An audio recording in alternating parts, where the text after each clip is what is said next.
first off, thank you for taking the time to meet with my pleasure. us.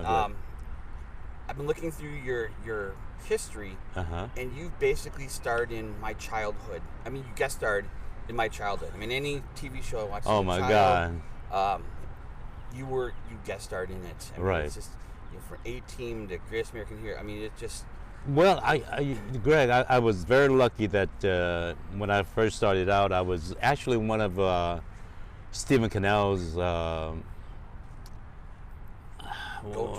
go-to guy. Yeah, I mean, I did almost every show that he did, from the A-Team to, Hardcastle McCormick and just the reality of that. Greatest American Hero, and then he started going up to Canada, and I guess I think he did one show, the Black Hats or something like that. Okay.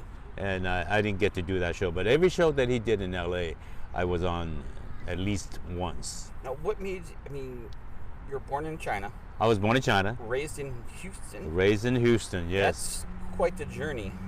Yeah. Tell us a little bit about that. Well, my parents left China right after I was born. Okay. So I was raised by my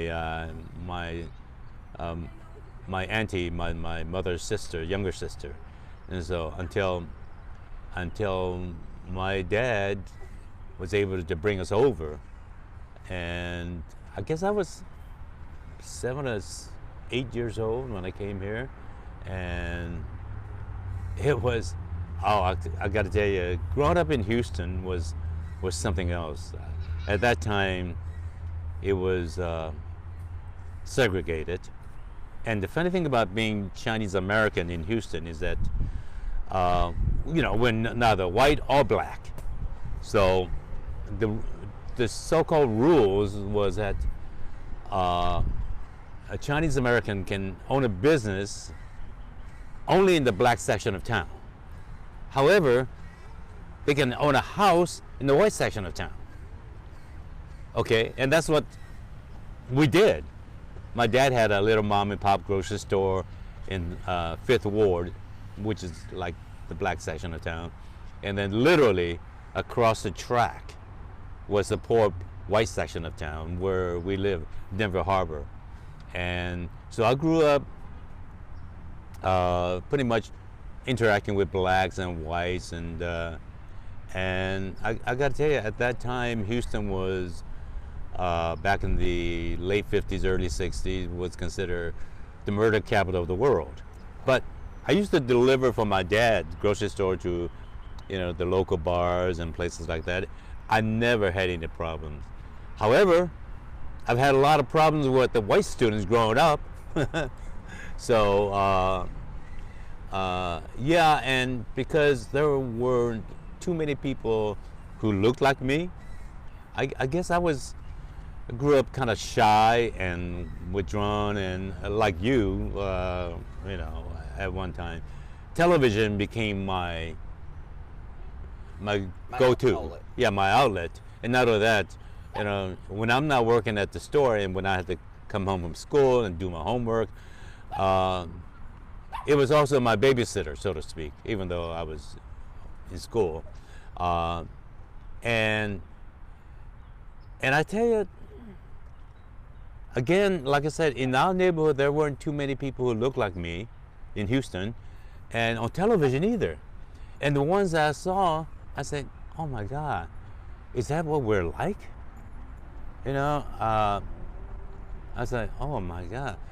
And that's how I saw myself, the way the Asian Americans and Chinese Americans were depicted on the screen.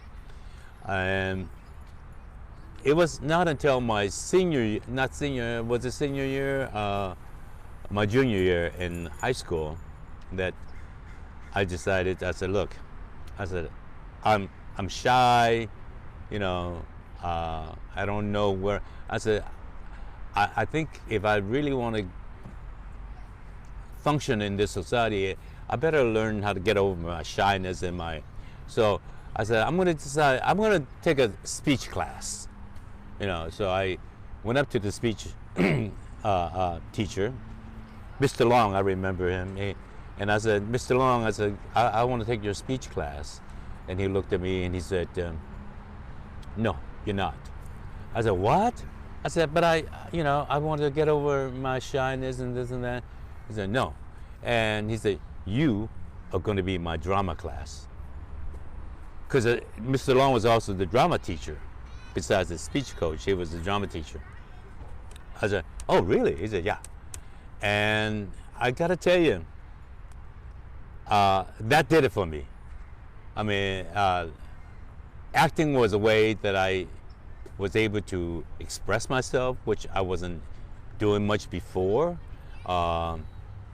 It opened me up.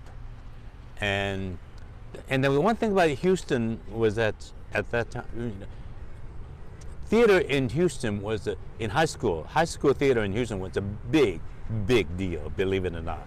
Oh yeah, they had like tournaments and competitions every week. And I would do that. And there are different ones like a dramatic interpretation, comedic interpretation, duets, and this and that. And I was in it, competing every week, and every week I would make the final cut, but I never won. And none of that. I did things like Inherit the Wind and The Hunchback of Notre Dame. I did a soliloquy from that, and I did a duet from Inherit the Wind. And I remember one time, one of the judges came up to me after Inherit the Wind and said, you might do better if you do something like The King and I. I said, oh, I didn't, it didn't faze me. So I went back to my coach. I said, Mr. Long, I said, the judge told me maybe I should do something from The King and I. And remember, this is like in the early 60s in Houston, Texas. I mean, you want to talk about racial prejudice and segregated Houston. And Mr. Long blew up. He said, no, you're not going to do The King and I. He said, you're going to do whatever I tell you to do. He said, just remember one thing. If you don't remember anything else, if you're going to continue acting, he said, you're an actor. You can play any role you want to play. And I said, oh, okay. And you know what, Greg? That has stuck with me all these years. That I told myself I don't want to be pigeonholed. Of course, once you get into Hollywood, it's different because they always pigeonhole you and stuff like that. But you know what? I've had some opportunities that's non-traditional. I've gotten commercials where I was the only Asian person there, and I booked the commercial. And that's not to say that I convinced them. I'm sure they were open to it, but still, that has stuck with me ever since. I think it's important. Diversity is important, but also merit. Yeah, has to be important too. Oh yes. I mean, you look at a show like Fresh Off the Boat. Yes. A lot of people see it as an Asian show. Right. Yeah, sure, it's an Asian show, but it has a great cast. Mm-hmm. It has great writing. To me, it's a funny show. Mm-hmm. Dr. Ken. It's not Asian Dr. Ken. It's no. Dr. Ken. And his family happens to be Asian. But there isn't, you don't think, some people I'm sure think of it as an Asian show, but I think so often we look for labeling instead of just saying, it's not an Asian show, it's not Asian, it's just a good show. I think Dr. Ken is a little bit more, what's the word I want to use, more Americanized than Fresh Off the Boat.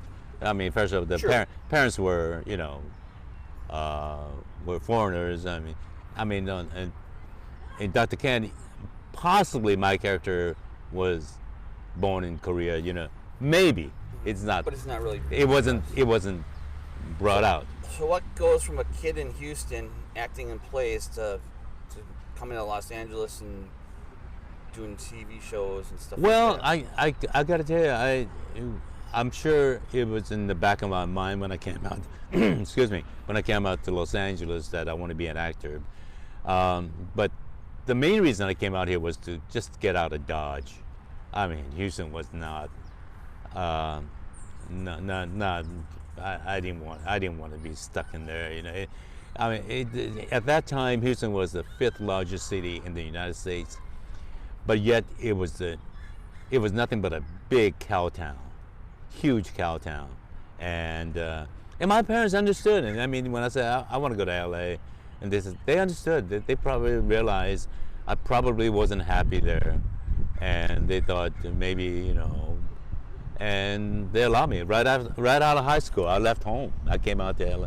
But it didn't, even though, like I said, I wanted to pursue acting, but it took me 7 years before I really took, you know, because my parents were against it too and all that. It took me 7 years before I actually decided to dive into it. So. Now, you said TV was kind of your babysitter. Yeah. Going from being your babysitter to being on some of these shows, was it just a job? I mean, to me, to hear, oh, he was on the A-Team, he was on Greatest Maker and Heroes, Hardcastle McCormick, to me that just drives me nuts.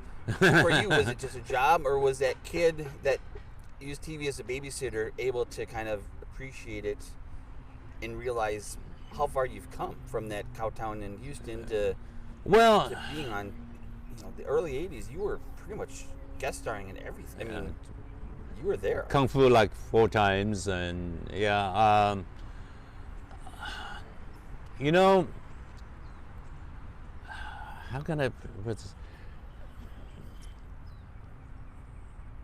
You know, I guess, you know, it didn't dawn on me that way. I got to tell you, because I never looked at acting as a way toward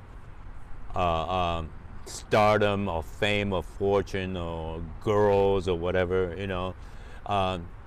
It has always been, for me, a venue to voice myself, to express myself, you know, whether it's theater or film and television. I wanted a platform so I can say what I want to say. And I got to tell you, Greg, early on, I mean, I'm known for doing comedy in Dr. Ken and stuff. Early on, I could have been a huge hit doing comedies. But I got to tell you, I did one little thing in a stupid little movie, and it was funny, and they kept calling me in for all these different things. But they were all very stereotypical, and I just, you know, I got to tell you, I was like, you know, beginning actor, struggling actor. I turned them all down, Greg. Because of what your teacher had told? I mean, it resonates in the back of your head? Right, head? because, you know, I just didn't want it to play that kind of character. You know, I didn't want to be the butt of a joke. I didn't want to be stereotyped as, you know, this. So, and I decided to, listen, if I want to work in the business, don't get me wrong. I said, I guess the only way, look, what was offered for us at that time, I said, the best way I can do it is to play the bad guy. So from comedy, I decided to be bad guy, and, you know, I play all these bad guys on Hardcastle, A-Team, you know, Rambo, you know, so, and then eventually, you know, I guess the first time that I actually had a really nice comedy role was in Vegas with Robbie Urich.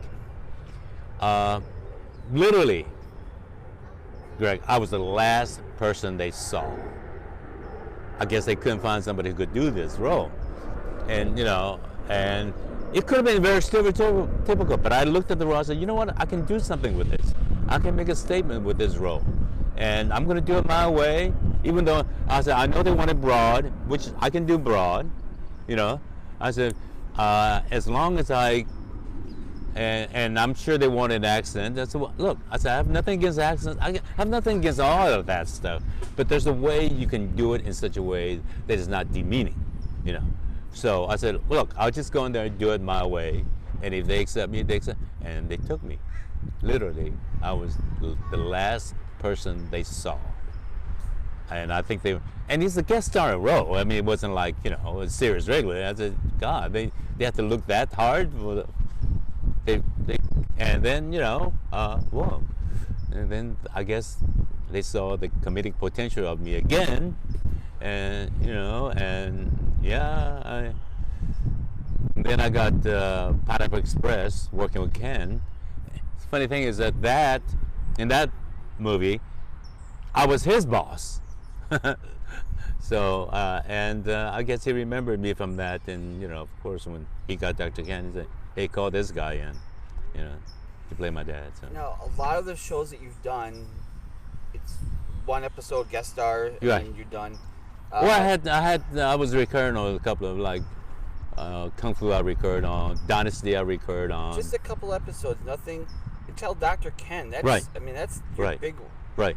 Did something change, or was it the job? Was it the work environment? What goes from doing 1 or 2 episodes to doing, you know, being a series regular when it hasn't been your motive, MO? Yeah. I think a lot has to do with how I present myself and how the industry finally sees, you know, sees the Asian Americans, you know, and also, like I said, I think Ken had a lot to do with it.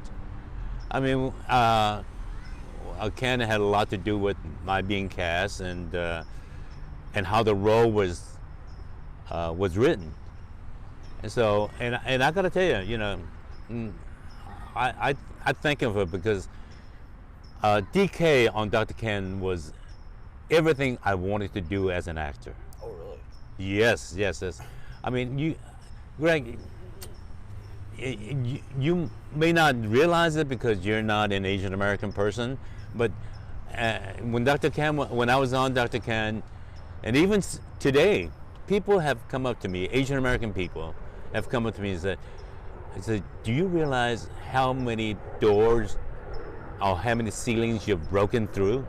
I said, I know. You know, I said, yeah. They said, you know, older Asian American male, still having love interests, and, you know, still coming off sexy and, you know, vibrant and all, you know. I mean, it's remarkable. Strong relationship with his son. Yeah. Well, that's great, and you're right. I mean, I fully admit I don't get the diversity, and to see that through your eyes, and I've always been appreciative of that. I mean, especially white actors, and sometimes black actors, but especially white actors get that kind of opportunities all the time. But even so, like somebody said, yes, they get more opportunities than Asian Americans for that kind of role. But you know what? Even white actors, you know, especially on the series, you see the older dad. For an episode, they're doddering. You know, even if the series, what they do is they dodder around. You know, they're not. You know, they don't have the kind of a vibrant life that your character had. You know, I said, yeah, it's true.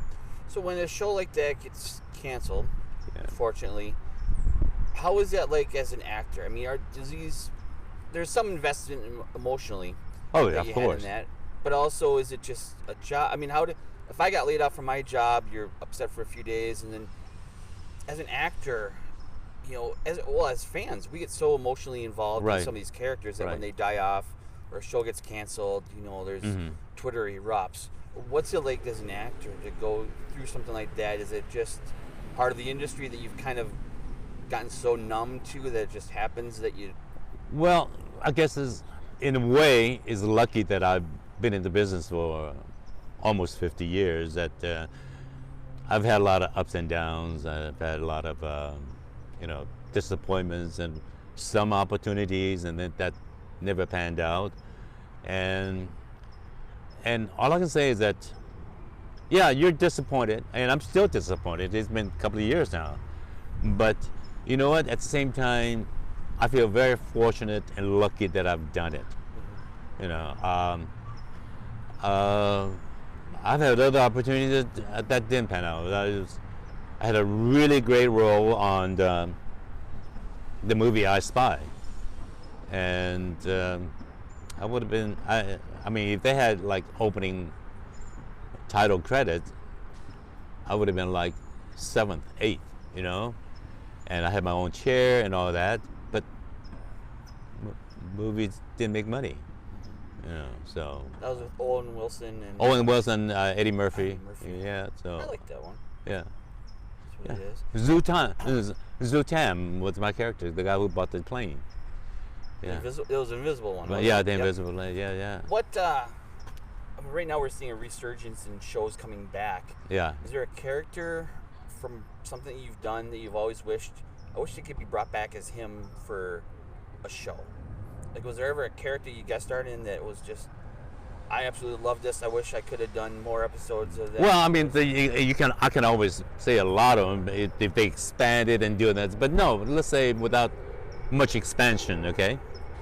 In other words, I like my character on Dynasty, the oil minister Han. Now, they did bring back Dynasty, but they didn't bring back that storyline, so I wasn't, you know. That was a good thing because, you know, that character had power, he was, you know, the oil minister of China, right? So that's a good character. Yeah. It's a good, strong character. Yeah, man. Where is it gonna go?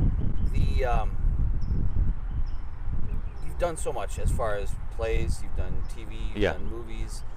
Is there a genre that you haven't yet tapped that you're the little boy in you would love to see you do? Is there something that a role that you haven't taken on yet that, you know, oh, I'd love to do a Western, or I'd love to do, what's something that still gets you excited that you wish you had the opportunity to? Yeah, I think you touched upon it. I would love to do a Western. In fact, I wrote a script that's at one time, it was called The Body Hunter. It's to take off on the fact that in the Old West, right, Chinese railroad workers or any kind of Chinese workers, you know, Chinese are known as sojourners. They never wanted to stay here in America. They always wanted to go back. They never wanted to, so, and the body hunter is the guy who, his job was to retrieve dead Chinese people and ship them back to China. And I figure, you know, this guy would be like dressed in all black or all white. Actual white is the color of death for Chinese. So, and you know, he's a martial artist, and not so much a martial artist. I think, you know, I said to get away from that Bruce Lee kung fu thing. And, you know, he carries a gun or something. He would be more of a gunslinger than a martial artist, you know. And he would, and this, I figured there's one story where he comes to retrieve this one dead body to take it back, right? Normally it's very routine, you know. He comes in, takes the body, put it in a little, and goes back to San Francisco where they can ship it out. But for some reason, the railroad foremen and stuff didn't want to release the body, you know, because he found out that the tattoo on the body was a map of some treasure that this guy has stashed away. But anyway, that's this whole thing. And then there's a chase of trying to find the money, the gold, you know. So, anyways. So that'd be the dream project. And the other dream project is, I think, I also wrote a story about an older a Chinese American guy. Older, good-looking Chinese American guy. Hopefully, you know. But he was adopted, right? And he grew up. And instead of Houston, I put it like in Atlanta. He was adopted by a white family, and he grew up pretty much white. And then now that he's older, his kids are. He married a Caucasian woman. His kids are half Chinese, half white. And then, but his wife has passed away. Now that his kids are out of the house, and he didn't know what to do. And then one day a letter came and said, "Are you so and so? Because your auntie who raised you when your mom died in the childbirth, I want to see you before she gets too old, and she's like in her 80s." And so he said, "Whoa!" So, and he goes back to China, and I guess it's a story about discovery, and a story about newfound love too. He finds a new love in China. But anyway, it's great. What do you think? Coming up now, you have Birds of Prey. Yeah. That's wrapped. That's wrapped. Been a few photographs of Margot Robbie and you together. Yeah. So that, I know you can't get into too much detail. What was it like working with Margot? One of the greatest, sweetest, most down-to-earth person you ever want to work with. I mean, she was fantastic. She was totally fantastic. And what, if anything, can you say about you play a character named Doc? I play a character named Doc. I own this little restaurant, and I have a little. I guess I live. My residence is above the restaurant, okay. But there's also an extra room maybe in there or something. Every time Harley Quinn gets in trouble with the Joker, she would come and stay with me, and I'm like her, like she said in the story. I'm her like the Taiwanese grandfather she never had. So a lot of scenes with her. I had a couple of scenes, yeah. And you've done big movies before. Yeah. But we now live in a social media age where everything just kind of gets blown up. Right. Is this something that you enjoy, that kind of aspect of it's all over? I mean, like I said, pictures of you and her together were all over Twitter. Because they're, yeah. nothing romantically. No. Just, hey, we got, that's all that's been released is basically right, 4 or 5 pictures, and right. 2 of them have you and her together. So, yeah. I mean, is that something that you look forward to? I mean, is the big Hollywood, this is a big Hollywood picture. Right. And something like I Spy, yeah, it was a big Hollywood, but we're in a different world from back then. Oh, yeah. To something like this. Is that something that kind of embrace, or is that something that kind of? It's something I accept because I'm as you can probably tell, I don't do a lot of interviews. I don't do a lot of promotion because that's not who I am, which is stupid being an actor. But I wanted to do this interview with you, but I don't relish it. But I accept it. That's part of what I do. It's part of the business and part of what I have to do. It almost sounds like that shy boy is still there. In a way. Where acting allows you to be somewhere else. You're not you, Dana. Right. You're Doc. Right. And so it allows you kind of... Well, not only that, like I said, I didn't get into acting because of fame and fortune and girls and this and that. However, the one perk that I've had working in the business that I did get into for, and I have done it, that's traveling. I've traveled the world acting. You probably don't know of too many people who've been to Belarus. I have. I did a movie in Belarus, and trust me, Greg, you don't want to go there. It's the armpit of the world. But hey, I went there. I've worked all over the world acting, and that's the one thing. One of the perks, let's say, of acting that I really was looking forward to, and I was able to do it. What else is on the horizon besides Birds of Prey? I got a Curb Your Enthusiasm coming out again. I recur on that as Takahashi, the guy who owns the golf course.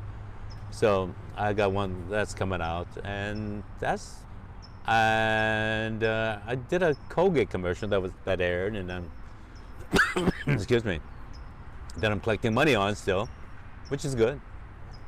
Finally, when you wake up in the morning, yeah, and you look in the mirror, yeah, so often we see, Dana Lee from Dr. Ken, Dana Lee from, but when you're by yourself and you look in the mirror, who do you see? Somebody who's been awfully lucky.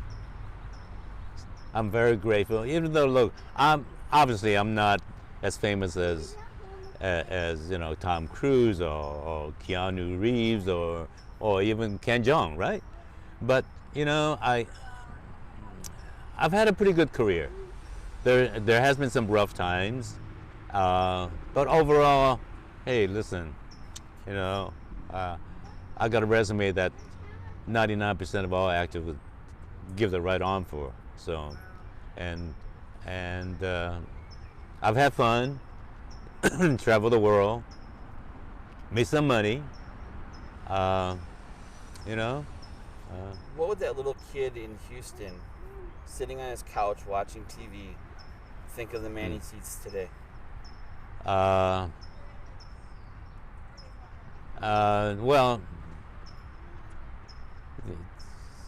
that in spite of everything in life, you know, and all the hardship that I went through, all the whatever, and with all the problems in this country, that this is still a pretty damn good country. You still have opportunities, you know. Well said. Yeah. Well, thank you again for your My time. pleasure. My pleasure. Really appreciate it. I wouldn't miss this for the world, Greg. Thank you. Yeah.